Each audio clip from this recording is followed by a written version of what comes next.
வணக்கம். நம்ம இன்னைக்கு கோஸை வச்சு ஒரு கிரேவி செய்ய போகிறோம். இது சாதத்துலேயும் பதிஞ்சு சாப்பிட்லாம், சப்பாத்திக்கும் தொட்டுக்கலாம்.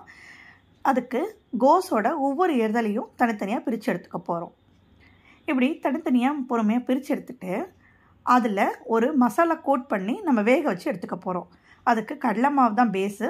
அதில் மஞ்சத்தூள், சில்லித்தூள், தனியாத்தூள், கரம் மசாலா, சோம்புத்தூள், சீரகத்தூள், பெருங்காயத்தூள், உப்பு இது எல்லாத்தையும் ஒன்றா போட்டு கலந்துக்க போகிறோம். இதில் கஸ்தூரி மேத்தியும் ஆட் பண்ணியிருக்கேன். எல்லாத்தையும் நல்லா கலந்துட்டு இப்போ கொஞ்சம் கொஞ்சமாக தண்ணி விட்டு ஆட் பண்ணி நம்ம மசாலா ரெடி பண்ணிக்கிட்டோம். இப்போ இதை நம்ம ஒவ்வொரு எதர்லேயும் தடவிக்க போகிறோம். தடவி ஃபோல்ட் பண்ணிக்கலாம்.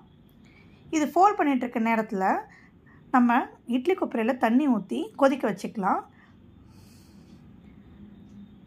பாருங்கள், கொதிச்சிட்ருக்கு. இதில் இதை வச்சு ஒரு 10 to 15 minutes வேக வச்சு எடுத்துக்கலாம். அடுத்தது வெங்காயத்தை பொடிப்படியாக நறுக்கிக்கிட்டு 2 தக்காளி மிக்சியில் அரைச்சி எடுத்து வச்சுக்கலாம். ஒரு 5-6 பல்லு பூண்டும் ஒரு பச்சை மிளகாயும் இடித்து வச்சுருக்கேன். இப்போ ஒரு வானல் எண்ணெய் ஊற்றி சீரகம், இடித்து வச்ச பச்சை மிளகாவும் பூண்டும் போட்டுக்கிட்டோம். வெங்காயம் இதெல்லாம் போட்டு நல்லா வதக்கிக்கலாம். இது கூட ஓரளவு வதங்கினதுக்கப்புறமா பேசிக் மசாலாவான சில்லித்தூள், தனியாத்தூள், சோம்பு, சீரகம், மஞ்சத்தூள் எல்லாத்தையும் போட்டு கலந்துக்க போகிறோம். நல்லா வதக்கிக்கலாம்.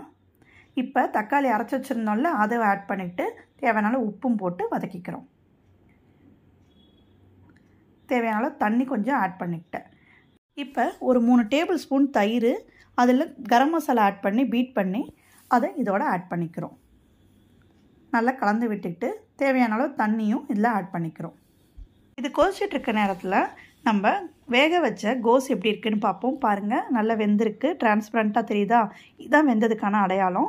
இப்போ அதை 2 நறுக்கி எடுத்து வச்சுப்போம். இப்போ நல்லா பாயில் ஆகிருக்கு. இந்த டைம் இந்த கிரேவியில் இதை ஆட் பண்ணிட்டு க்ளோஸ் பண்ணி வைப்போம். இப்போ தண்ணி எல்லாம் நல்லா அப்சர்வ் பண்ணிட்டு பாருங்கள் கிரேவி எப்படி இருக்குன்ட்டு. லாஸ்ட்டாக கொத்தமல்லியும் கஸ்தூரி மெத்தியும் போட்டு கலந்தால் நம்மளோட கிரேவி ரெடி. இதை சப்பாத்தியோடையும் தொட்டு சாப்பிட்லாம், சாதத்துலேயும் பதிஞ்சு சாப்பிட்லாம். எப்போவுமே ஒரே மாதிரி கோஸ் செய்யாமல் இப்படி டிஃப்ரெண்ட்டாகவும் செஞ்சு பாருங்கள். நாங்கள் இங்கே சாதத்தோடு கலந்து சாப்பிட போகிறோம். இதுக்கு சுட்டாப்பழம் சைட் டிஷ்ஷாக வச்சுருக்கோம். உங்கள் வீட்லேயும் இதை ட்ரை பண்ணி பார்த்து எப்படி இருக்குன்னு கமெண்ட் பண்ணுங்கள். தேங்க்ஸ் ஃபார் வாட்சிங்.